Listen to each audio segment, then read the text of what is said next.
พิกัดลับที่ไม่ลับแล้วครับกับทุ่งดอกกระดุมเงินที่หนองย่าม้าอำเภอวารินชำราบจังหวัดอุบลราชธานีดอกกระดุมเงินบานสะพรั่งแล้วครับออกดอกช่วงฤดูหนาวมองเห็นสุดลูกหูลูกตาเลยครับเหมาะสำหรับสายถ่ายรูปชิลๆผมแนะนำให้มาช่วงยามเช้ากับช่วงเย็นๆนะครับมาสายแดดแรงมากมีเหงื่อไหลแน่นอนครับ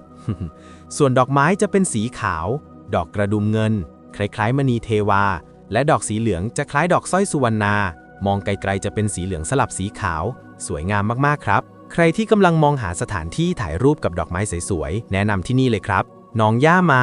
อำเภอวารินชำราบจังหวัดอุบลราชธานีพิกัดปักหมุดตามชื่อเลยครับ